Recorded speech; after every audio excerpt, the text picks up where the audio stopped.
ಪ್ರೀತಿಯ ಗೆಳೆಯರೆ, Peenya Peenya industrial association expo 24 ಇದರಲ್ಲಿ ನಮಗೆ ಸ್ಟಾಲ್ ಈ ಥರ ಕೊಟ್ಟಿದ್ದಾರೆ. ಶ್ರೀ ನಂದಿ ಎಜುಕೇಷನ್ ಟ್ರಸ್ಟ್ ರಾಜ್ಯಾದ್ಯಂತ ಪರಿಸರದ ಬಗ್ಗೆ ಜಾಗೃತಿ ಮತ್ತು ಶಾಲಾ ಮಕ್ಕಳು ಹಾಗೂ ನಾಗರಿಕರಲ್ಲಿ ಬೀಜದುಂಡೆ ಮಾಡಿಸುವುದು.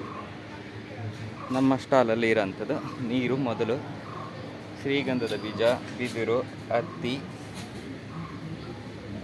ಬಾಗಿ, ಮುತ್ಕ, ಪೇರ್ಲ ಇದು ಪ್ರಾಣಿ ಪಕ್ಷಿಗಳಿಗೆ ಅನುಕೂಲವಾಗಲಿ ಅಂತೇಳಿ ಹಣ್ಣಿನ ಸಸಿಗಳು ಮತ್ತು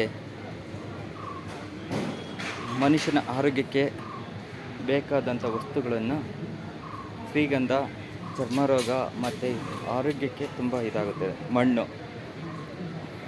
ಕುರಿ ಗೊಬ್ಬರ ಮತ್ತು ಕೆಂಪು ಮಣ್ಣಿನ ಮಿಶ್ರಿತವಾಗಿರುವಂಥ ಮಣ್ಣು. ಈ ಮಣ್ಣಲ್ಲಿ ಎಲ್ಲರೂ ಒಂದೊಂದು ಬೀಜದುಂಡೆ ಮಾಡಬೇಕೆಂದು ಎಲ್ಲರಲ್ಲೂ ಕಳಕಳಿಯ ಮನವಿ. ನಮ್ಮ ಕರ್ತವ್ಯ ಎಂದು ನಾನು ಒಂದು ಬೀಜದುಂಡೆ ಮಾಡಿದ್ದೀನಿ ಅಂತೇಳಿ ಜನರಲ್ಲಿ ಪ್ರೋತ್ಸಾಹಕ್ಕೆ ನಿಮ್ಮೆಲ್ಲರನ್ನ ಆಹ್ವಾನಿಸ್ತಿದ್ದೇವೆ.